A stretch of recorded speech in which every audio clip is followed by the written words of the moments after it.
Hello and welcome to the second class of this course about automation blocks for After Effects, where we create a tool to create these kinds of highlight shapes. And in the first class, we already created this code here, where we first create a shape layer, then apply a preset to it, and then also set the in and out point of it. And so far, it just creates a single such layer. So if we run it, we've got here a single animation. And now in this part, let me undo this, we want to extend it such that it creates one such shape for each selected layer and also adjusts their position and size to those layers. So how do we do this? We want to do something for each selected layer, so we need to iterate over those layers. And in the layer category, you find something like for each layer, which we always use to iterate over all layers. We don't really want to iterate over all layers, but only over all selected layers. And we can also do this sorted by index if we want always to go top down, but this really doesn't matter, the order in this case. Okay, so we want to use the layers only of the active composition. We could also iterate here over precoms and stuff, but we only want to go over this composition. And now you can take your entire code and stack it inside of here. And this means this code will now be executed many, many times, namely one time for each selected layer. If there is no layer selected, it won't be executed at all. If two layers are selected, it will be executed 2 times. So let's check this. So you can see now we created 2 of these highlight shape layers here. Now the interesting thing is that in each iteration of this loop, we want this code to behave a little bit different. Namely, it should depend on the layer that we currently do the work for, so to speak, yeah? And the first thing we want to change here is that each of the created shape layers should be moved right above the corresponding selected layer. And how do we do this? We change the property index of this layer, or the attribute. We set the attribute index, which is here this number effectively, of which layer? Well, currently we saved here the shape as in the name my layer, yeah? And the iteration here also stores the current layer for which we want to create in the variable my layer, which is not really good. So we should rename this here to highlight shape layer, okay? And all of this here should happen with the highlight shape layer. And also this here, the index we want to set of the highlight shape layer. But the layers we iterate over, they should be saved in a different variable. So we create another variable and call it selected layer maybe. And then we say here, this one should not be saved in the variable highlight shape layer, but selected layer. So this means we have 2 variables here now, highlight shape layer and selected layer. And in each iteration of the loop, the highlight shape layer is the new shape layer that we create, and the selected layer is in each iteration of the loop a different one of the selected layers. So we say here, we want to set the index of the highlight shape layer to, and now we get the index layer get attribute index of this layer. And now we don't want to set it exactly to the same value, but we want to set it to 1 less because we want to place it above, right? If the currently selected layer is 5, for example, then the shape layer that we create for it should be layer number 4.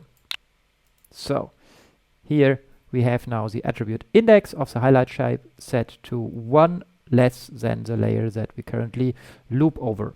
Okay, let's check if this is working. If we run the script, you can see we created now 2 instances and one above each of the selected layers. Great.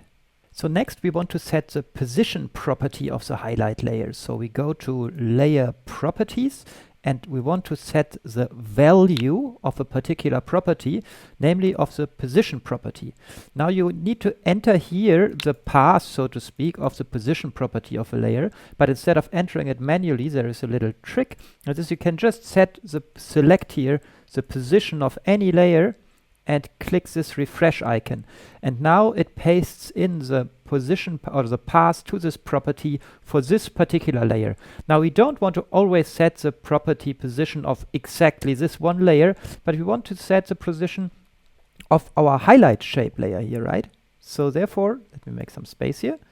we say here with root layer, which means take this path, but for a different layer, namely for our highlight shape layer. We want to set the position of the highlight shape layer. Now we could do something like setting it exactly to the position of the text layer. Let me just show you real quick how this would work. So this means we say we want to get the attribute, and the same one here.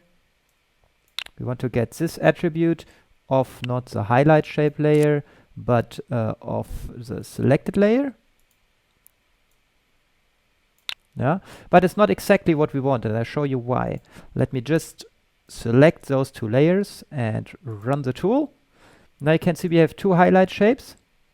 Obviously they are not yet scaled, but also their position is a bit off because, well, if you take a look at the anchor points, this layer, the highlight layer here, has its anchor point at this position, and therefore here is where our highlight shape focuses around.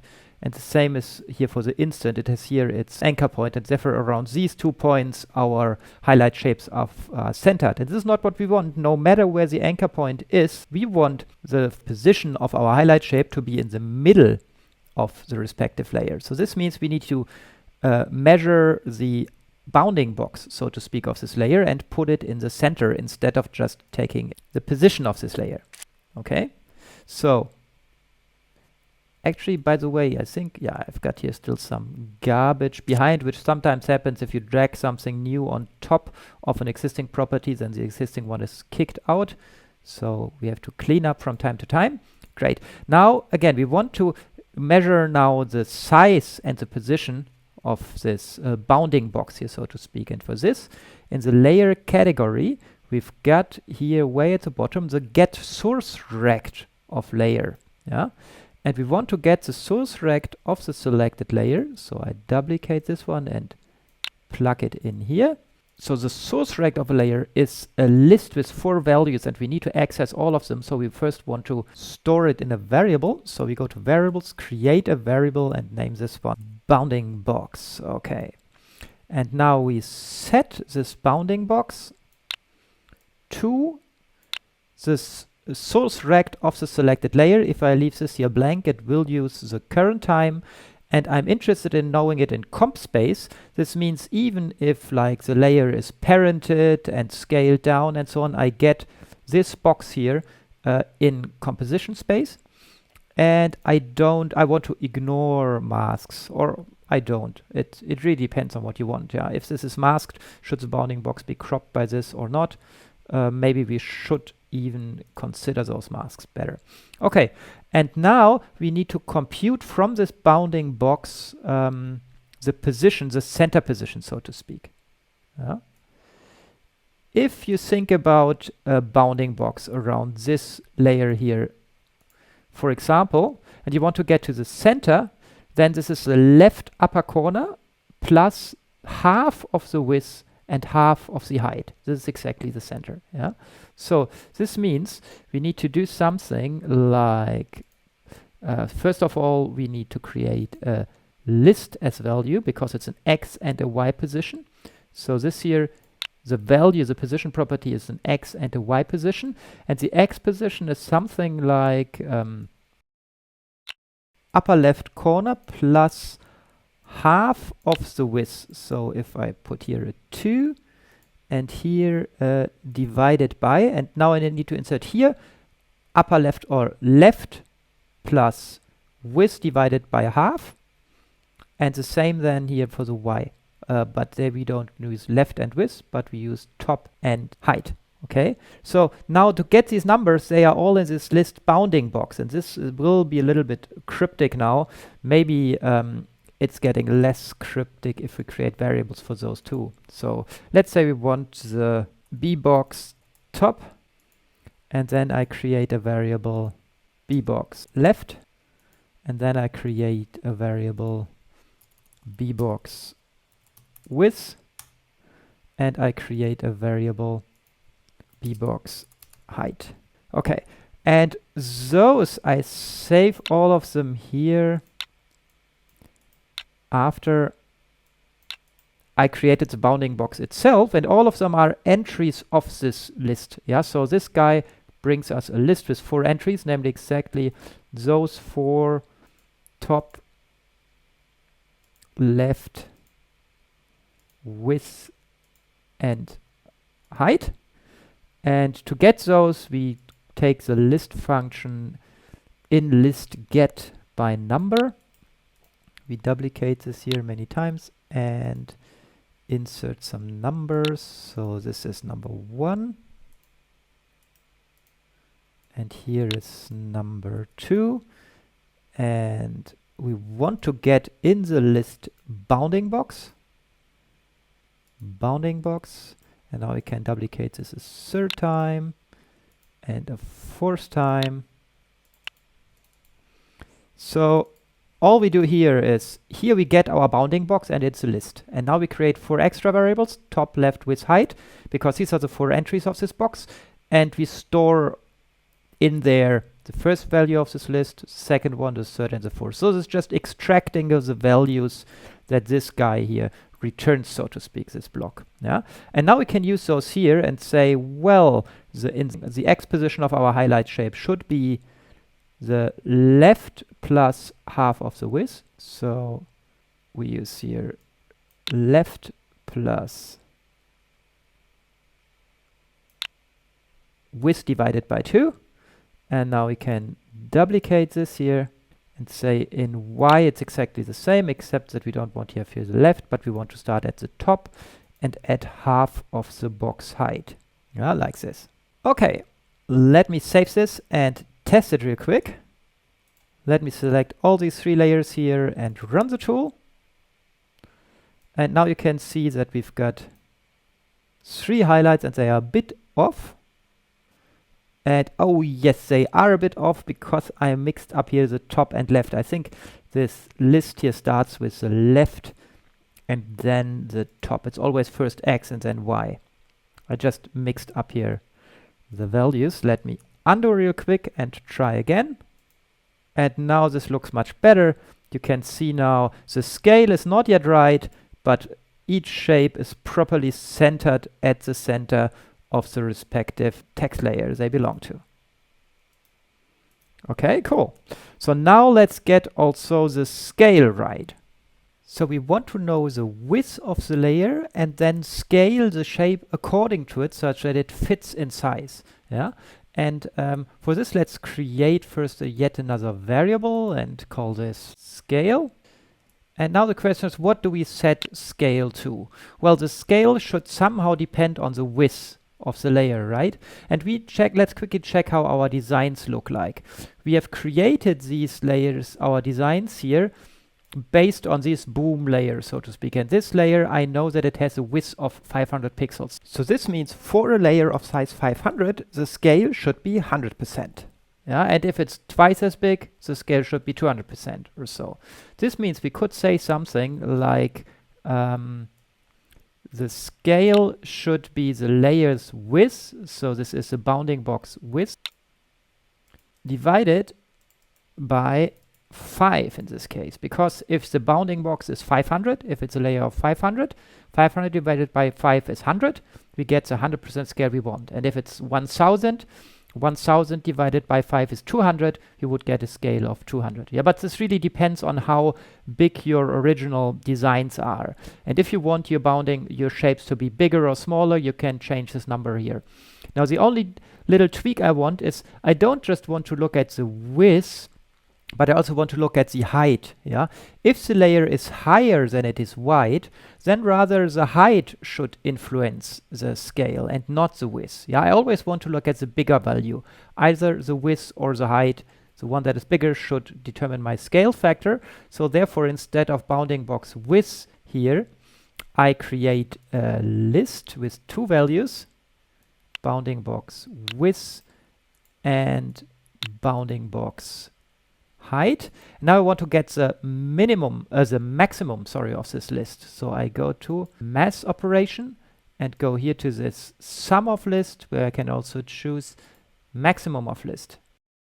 So I plug this in here, and this construct here gives me now either the width or the height of the layer, depending on which one is bigger, and I divide it by 5 to get my scale factor. And now I want to set another property here. Yeah, here we've set the position. Now we want to set the scale of the layers. So we go to layer properties. By the way, again, layer properties means everything, all these things you can keyframe here in the timeline. All of those are properties, right? So we want to set from such properties a value. You can set other things of properties like the expression, for example. Okay, but we want to set the value of which property? Well, of the highlight shape layer. Let me just duplicate this. Of the highlight shape layer, we want to set not the position, but the scale. So we make sure that the scale is selected and click here refresh, and then it updates it.